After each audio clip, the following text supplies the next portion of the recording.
चल हो जा शुरू। केसरिया से मन जोगी हुआ रे, दिल झूमे देखो पतवारा हुआ रे, दिल झूमे देखो पतवारा हुआ रे। हर पल मनाओ केसरी त्योहार। विमल, बोलो जुबान केसरी।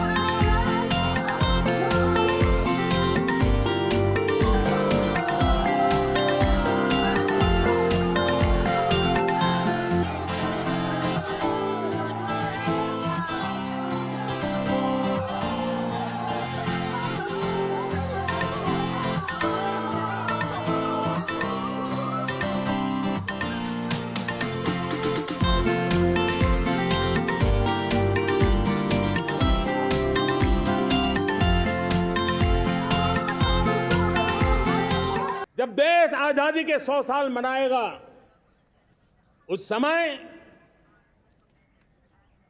दुनिया में भारत का तिरंगा झंडा, विकसित भारत का तिरंगा झंडा होना चाहिए। 2047 के पहले तुम्हारे पास कितने साल है, कितने महीने हैं, कितने दिन है, कितने घंटे हैं? तुम एक एक घंटे को जोड़ करके बताओ तुम क्या करोगे। तुरंत उसका एक पूरा कैनवास तैयार हो जाएगा कि हाँ, आज एक घंटा चला गया, मेरा 2047 तो पास आ गया। जब 2047 आजादी का स्वर्णिम उत्सव, आजादी के 100 साल होंगे,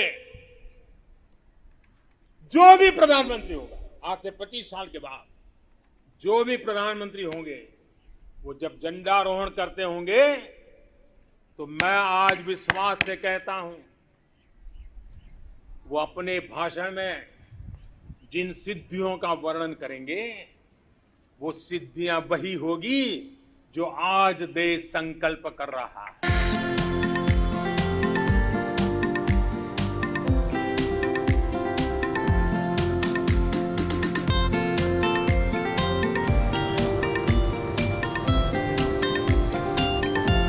बेसिक काम हुए हैं उनको देखना होगा। आपके घर में यदि कोविड के टाइम पे सब सुख शांति से लोग मटेरियल आया, सप्लाई हुई, सरकार के कारण से भी होती है। ये मान लेना कि नहीं साहब सरकार तो सब बेकार है।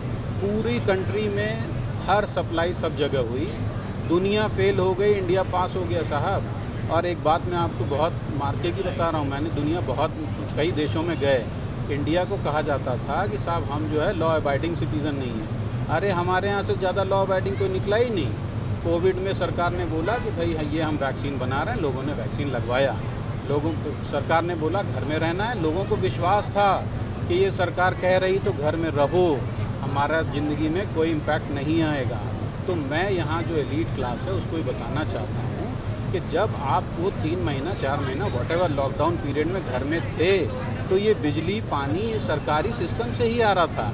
यदि सरकार किसी भी तरीके से आप मानते हैं कि सरकार फेल थी, तो उस समय कैसे हो गया? उस समय तो लोग घरों में थे, अपने अपने घरों में लोग बढ़िया बढ़िया व्यंजन बना रहे थे। लोगों को ये हमेशा सोचना चाहिए कि ये लोकसभा का इलेक्शन है, पार्लियामेंट्री इलेक्शन है, ये स्टेट का नहीं है। ए बी जो ये कहना कि साहब विजन के लिए ये जो भी XYZ डिग्री है इसकी ज़रूरत नहीं होती है। आपको जो भी काम करना है विज़न हमेशा बहुत बड़ा रखना पड़ता है। अब आप दिल्ली में रह करके आप एक छोटे से असेंबली का विज़न दिखाएंगे, उससे देश नहीं चलेगा। और फिर मैं कह रहा हूँ कि ये किताब आपको उनके जो प्रधानमंत्री जी की सोच है, उनके काम हैं, उसको दिखा रही है। ये कोई पॉलिटिकल बुक नहीं है, ये बिल्कुल pure simple text book style of government policies है। इसको आप पढ़िए क्या, और जिन भी लोगों को कंपेयर करना है कि भाई स्टेट में क्या हो रहा है, वो इसको स्टेट पॉलिसीज़ डिफरेंट हैं, सेंट्रल पॉलिसीज़ डिफरेंट हैं। ये बुक बता रही कि 140 करोड़ लोगों के लिए सरकार क्या सोच रही है। 2 करोड़ के लिए उसी 140 करोड़ वाले ही व्यक्ति सोच पाएंगे। 11 से 5 पे आई, ये तो धरातल पे दिख रहा है ना, इसको तो आप झुटला नहीं सकते कि आज जो 5 बड़े देश हैं उनमें भारत का नाम है जो 11 पे था। हम पिछली सरकारों की कोई बदनामी या बुराई नहीं कर रहे हैं, हम ये बता रहे हैं कि विकसित भारत के लिए जो विज़न है वो होना बहुत ज़रूरी था।